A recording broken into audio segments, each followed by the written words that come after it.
27号，中共中央政治局委员、中央外事工作委员会办公室主任王毅与沙利文在北京会面。王毅首先欢迎沙利文助理访华，并首次来华举行中美战略沟通。王毅表示，在习近平主席和拜登总统的战略引领下，中美实现了重返巴厘岛、通往旧金山，其中的经验值得总结，教训需要汲取。关键是要锚定相互尊重、和平共处、合作共赢的大方向。回顾这段历程，从维也纳到麦加到泰国，再到今天的雁西湖，我们的磋商离北京越来越近，中美关系攸关美国，牵动世界。我希望我们这次沟通一如既往，仍然是战略性的，也是实质性的，当然同时也应该富有建设性，努力推动中美关系朝着旧金山愿景真正实现稳定、健康和可持续的发展。王毅表示，落实好两国元首旧金山会晤共识是中美双方的共同职责，也是此次战略沟通的主要任务。期待双方在接下来的2天里就此进行深入沟通。沙利文表示，拜登总统致力于负责任地管理美中关系，避免竞争演变为冲突，并在有共同利益的领域开展合作。期待通过此次战略沟通，同中方就广泛议题进行富有成效的对话，落实好两国元首达成的共识。Including issues on which we agree and those issues on where there are still differences that we need to manage effectively and substantively. And it will be, I think, a very productive round of conversations. 深圳卫视注意到，作为本轮中美战略沟通的首次会见，中美双方一同出席的官员延续了以往惯例。中方有中央外事工作委员会办公室副主任郭业洲、外交部副部长马昭旭、外交部美大司司长杨涛等人；美方有美国驻华大使伯恩斯、负责东亚和太平洋事务的助理国务卿康达、白宫国安会中国事务高级主任贝沙兰等人。沙利文27号下午乘机抵达北京，正式开启为期3天的访华之行。这是美国总统国家安全事务助理时隔8年再次访华，也是沙利文助理任期内首次访华，是双方落实两国元首旧金山会晤共识的重要举措。在此之前，王毅与沙利文已进行了3轮战略沟通，均取得积极成果，双方均同意继续用好这一战略沟通渠道。深圳卫视注意到，对于此轮中美战略沟通，中美双方均在会面前释放充足信息，一定程度上也显示出这一沟通渠道的畅通。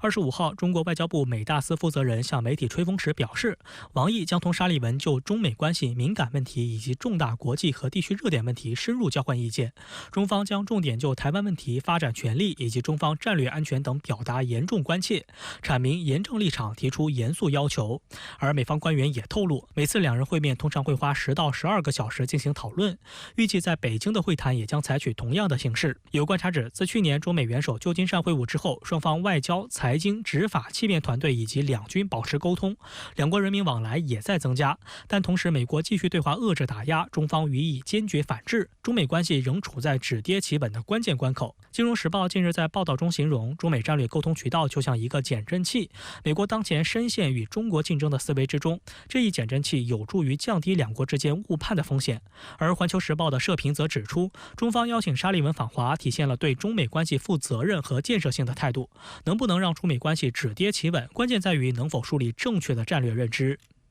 沙利文在拜登政府任期末期访华，应该说拜登政府落实具体成果的难度较大。从这个角度看，这次访华的战略意义更大。从战略上看，中美50多年的关系历程的经验，中方已经给美方总结的比较充分了，就是相互尊重、和平共处、合作共赢。中美只有相向而行，放弃遏制对方的幻想，才是正确的努力方向。乌克兰总统泽连斯基27号表示，乌军使用 F-16战机抵御俄罗斯对乌发动的大规模袭击，击落了其中一些导弹和无人机，并称取得了非常好的成果。俄罗斯方面同日称，继续对乌克兰进攻库尔斯克的冒险行动做出大规模进攻的回应。在基辅，大量民众前往地铁站避难。Здесь рядом живу, спускаюсь в укрытие. Здесь самое безопасное место. Здесь всегда есть свет, вода. Здесь можно зарядить телефон. Поэтому мне здесь надежно и спокойно. Вот сейчас здесь с 5 утра, да? 能源设施是俄军此次空袭的重点目标。有视频显示，俄军导弹击中了基辅水电站大坝。乌克兰国家电力公司当天宣布，乌全境实施紧急停电。基辅市长克里奇科表示，多个地区电力中断，部分地区供水中断。由于发电设施受损，5家电视台演播室一度断电。俄军共向乌境内发射了127枚导弹和109架无人机，其中包括3枚匕首高超音速导弹、6枚伊斯坎德尔 M 弹道导弹、77枚 KH-101空射巡航导弹以及28枚口径海基巡航导弹等。Райони запусків ракет по Україні – це, зокрема, був і повітряний простір Курської області, Білгородської, інших прикордонних регіонів Росії, також акваторія Чорного моря, територія нашого окупованого Криму. 另外，泽连斯基也证实，乌军使用 F-16战机抵御俄罗斯26号对乌发动的大规模袭击，击落了其中一些导弹和无人机。此前，泽连斯基一直敦促西方国家向乌克兰提供 F-16战机，西方国家承诺向乌方交付79架 F-16战机，首批10架 F-16战机已于7月31号运抵乌克兰。8月4号，泽连斯基证实乌克兰已收到西方国家交付的 F-16战机，称乌克兰作战力量将因此得到加强。当天，美国总统拜登谴责俄罗斯对乌克兰能源基础设施发动的袭击，并重申了他对基辅的支持。拜登表示，美国将紧急向乌克兰运送设备，以修复其能源系统，并加强乌克兰电网的抗击强度。当天早些时候，白宫国家安全委员会战略沟通协调员约翰·科比以同样的措辞谴责了俄罗斯对乌克兰能源基础设施发动的大规模导弹和无人机袭击。We're also surging energy equipment to Ukraine to repair what Russia has damaged and to strengthen the resilience of Ukraine's energy grid. 目前，俄乌在多个方向上的战斗仍在继续。泽连斯基26号透露，乌军在俄罗斯库尔斯克州展开的军事行动持续取得进展，但他没有透露更多细节。俄军在库尔斯克方向的设防重点之一是库尔斯克核电站，现已向核电站周边调派道尔防空导弹系统。在电子战系统的掩护下，俄军还在核电站附近部署了龙卷风 S 多管火箭炮系统。当地时间27号，国际原子能机构总干事格罗西在结束考察库尔斯克核电站后举行的新闻发布会上表示，目前库尔斯克核电站的运行非常接近正常状态，但核电站附近地区的军事行动将引发对核电站安全的担忧。格罗西表示，核电站在任何情况下都不应成为军事行动目标。库尔斯克核电站受到的任何外部影响都可能带来严重后果。国际原子能机构将同俄方机构共同分析形势，避免事故发生。The fact that the plant is operating make it even more serious in terms of an eventual action against it. When a plant is operating, the temperature is much higher, and if there was the case of an impact or something that could affect it, there would be serious consequences. 此外，俄罗斯武装力量辐射、化学和生物防护部队司令基里洛夫27号表示，根据俄军在乌军废弃据点找到的手册，乌克兰武装部队正在训练其士兵使用西方火炮系统发射化学弹药。他还说，乌克兰已经收到约500吨可用于制造单介毒气的3乙醇铵，仅在今年7月就收到160吨。基里洛夫强调，禁止化学武器组织应当立即采取措施，监督乌克兰遵守禁止化学武器公约，阻止化学武器扩散。截至目前，乌克兰方面尚未就俄方的这一说法作出回应。禁止化学武器组织今年5月曾发表声明称，尚未掌握有关俄乌冲突方使用化学武器的充足证据。当地时间26号，俄罗斯克里姆林宫发言人佩斯科夫表示，克里姆林宫对俄罗斯和乌克兰之间的会谈持怀疑态度，与乌克兰谈判这在当前已失去现实意义。佩斯科夫称，关于各种接触，媒体多有报道，但并非是所有报道都是真实的。当地时间27号，乌克兰总统泽连斯基也指出，目前与俄罗斯领导人普京的对话已无实际意义。他认为，由于对方并不希望通过外交途径结束战争，因此寻求与其合作或进行对话显得空洞且毫无价值。同一天，泽连斯基还表示，他将向美国总统拜登以及拜登的2位潜在继任者递交一份乌克兰胜利计划。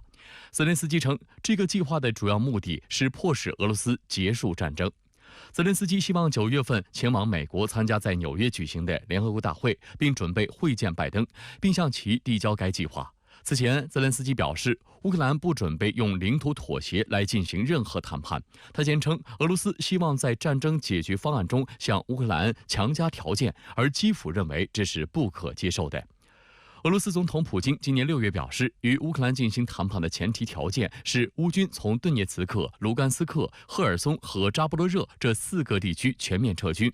俄罗斯外交部长谢尔盖·拉夫罗夫8月19号表示，在乌克兰8月6号大举越境攻击俄罗斯库尔斯克地区后，谈判已不可能。日本数字大臣河野太郎26号正式宣布竞选自民党总裁，成为第3个正式加入选战的重量级人物。曾经担任过日本外务大臣和防卫大臣的河野太郎，在内政外交上有何取向？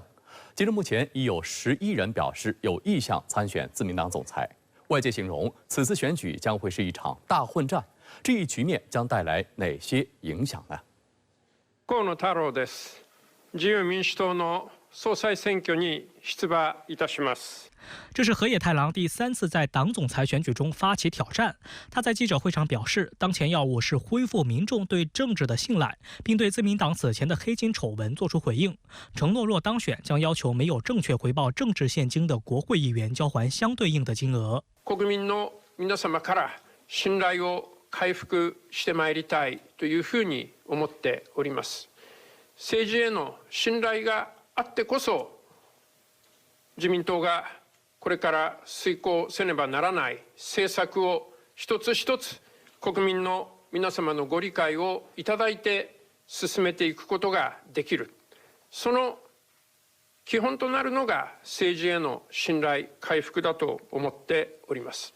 外界注意到，现年61岁的河野太郎曾在安倍内阁先后出任外务和防卫大臣，军事上主张日本扩军，配合美国与北约的军事部署；外交上则更偏向保守。有分析认为，虽然河野太郎之父河野洋平是自民党内一直主张对华友好的政治家，且河野太郎在担任外务大臣时对华言论相对克制，但由于其有过长期的美国留学经历，较为亲美，其外交政策可能也会追随美国的脚步。日本自民党总裁选举的角逐者陆续表态，截至目前已有11名自民党政客表明有意参选。外界形容此次选举将会是一场大混战。此前受黑金丑闻影响，岸田文雄解散了除麻生派之外的自民党派阀。有分析认为，此次自民党选举可能出现10人以上的混战，部分原因就在于各派系解散后约束和协调作用弱化，导致参选门槛降低。同时，以往自民党总裁选举中，外界可以基于派系支持倾向来预测最终结果。但此次混战中，谁将当选颇具悬念。还有观察指，岸田执政期间，自民党丑闻不断，导致日本民众对该党产生信任危机。时事评论员施洋对深圳卫视分析，选举混战恰好是日本政府面临一系列内外交困局面的体现。这个岸田政府一方面有在自己的这种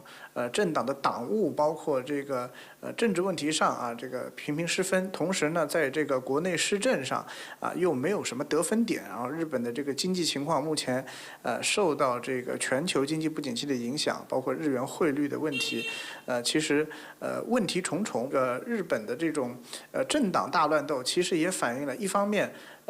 在目前的环境下，各派势力都对于这个首相之位蠢蠢欲动。值得注意的是，最新民调显示，在正式宣布参选自民党总裁选举的人选中，自民党前干事长石破茂以21%的支持率领先。石破茂在24号正式宣布参选，并将此次选举形容为其从政38年来的最后一战。有观察认为，石破茂会在防卫、修宪等问题上秉持更加激进的理念。不仅如此，在台湾问题上，石破茂支持台湾有事就是日本有事的说法。近期更窜访台湾，并会见台湾地区领导人赖清德。对此，外交部曾回应称，中方坚决反对建交国同台湾进行任何形式的官方往来。台湾问题是中国核心利益中的核心，事关中日关系政治基础，是不可逾越的红线。日方政客应认清世界上只有一个中国，台湾是中国一部分的事实，恪守一个中国原则和中日4个政治文件精神，停止向台独分裂势力发出错误信号。沙利文抵达中国前，先访问了邻国加拿大，并在会见加总理特鲁多时谈及所谓对华加征关税，采取一致立场。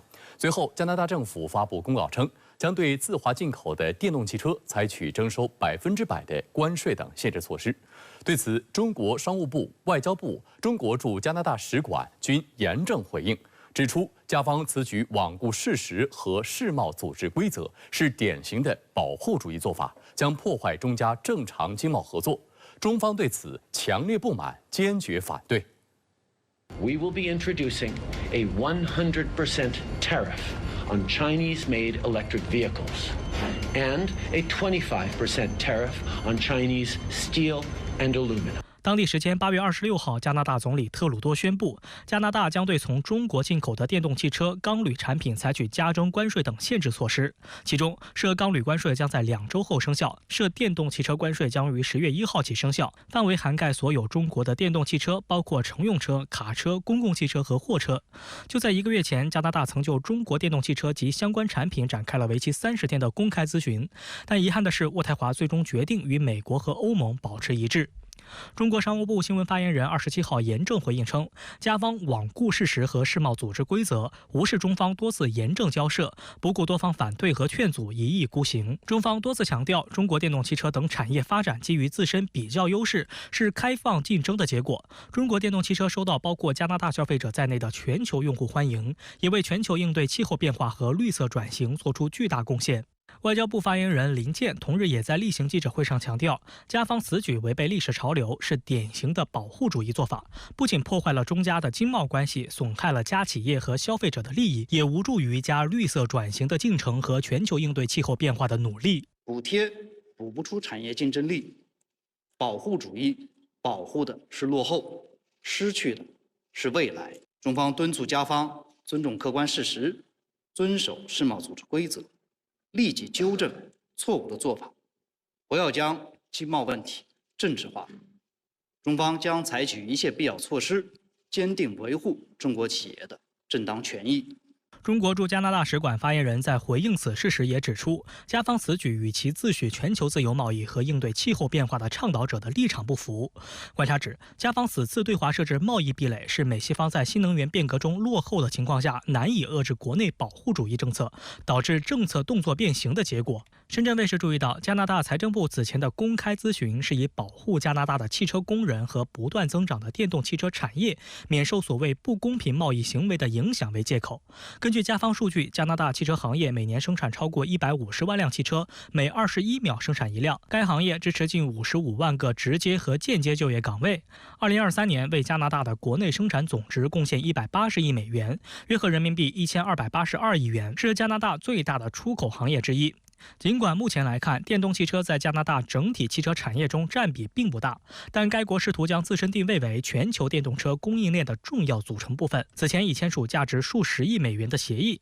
将欧洲顶级汽车制造商引入电动车供应链的各个环节，以加强其制造业中心地带，并通过北美自贸区享受美国对新能源车制造的巨额补贴，从而继续抢占庞大的美国汽车市场。在内政考虑之外，与以美国为首的盟友统一步调，是加拿大此次对华征税更重要的原因。外界注意到，美国总统国安事务助理沙利文在抵华前特地在加拿大中途停留，明确要求特鲁多在加征关税上与美国保持一致。而在与沙利文会面后，特鲁多就宣布对华加征新关税，且关税税率与拜登政府保持一致。今年5月，拜登宣布将对中国电动汽车的关税翻2番，增加到100%，对钢铝等战略物资的新关税调整至25%。观察指，沙利文在访华前拉上盟友，意在增加与中国对谈的筹码，而特鲁多同意美方要求，也是出于加拿大对外贸易严重依赖美国的实际考量。加拿大前驻华大使赵普表示，考虑到加拿大与美国的经济一体化，加拿大不得不站在美国的立场上。赵普认为，加拿大可能会在其他行业遭到中国的反制，大麦和猪肉就可能是遭报复对象，因为中国可以从其他国家进口。实际上，这不是加拿大第一次屈从于美国对华打压。加拿大曾经作为美国的马前卒，对中国企业高级管理人员实施了所谓的执法行动，但从最终的结果来看，美国没有支持加拿大到底，加拿大最终灰溜溜地终止了执法活动，对加拿大的国际形象构成了负面影响。这次加拿大没有吸取教训，反而继续采取错误政策，未来恐怕也会面临错误政策的副作用。观察指，加拿大地处严寒地区，目前中国电动汽车在家销量实际并不大，因此特鲁多政府此次加税对中国的出口经济影响有限。而特鲁多此举政治意义大于实际意义。但讽刺的是，极力忽悠特鲁多跟风的沙利文，在访华前就已经备受国内产业界要求缓解对华加税的巨大压力。据悉，拜登政府预计将在月底前宣布对部分中国进口商品大幅提高关税的最终决定。该决定将是副总统哈里斯成为民主党总统候选人以来，美国政府面临的首个重大贸易决策。针对此事，美国产业界痛斥加征关税将引发成本上升，甚至国会中的一些民主党人也对此不满。此前，拜登政府宣布对中国制造的岸边起重机征收25%的关税。纽约和新泽西港就表示，他们已向中国企业振华重工订购了8台起重机，每台价格1800万美元。25%的关税将使每台起重机的成本增加450万美元，约合人民币3200万元。他们直言，这将对港口有限且关键的资源造成重大压力。此外，福特汽车也要求美国贸易代表办公室降低对人造石墨的关税。人造石墨是生产电动汽车电池的关键负极材料。福特表示，它仍然几乎完全使用中国的石墨。代表外国品牌汽车制造商的组织汽车驱动美国也呼吁，至少在2027年之前，美国能够对中国的电池组件和关键矿物等的关税税率保持稳定，以使汽车制造商能够实现在美国生产的投资，并推出消费者负担得起的电动汽车。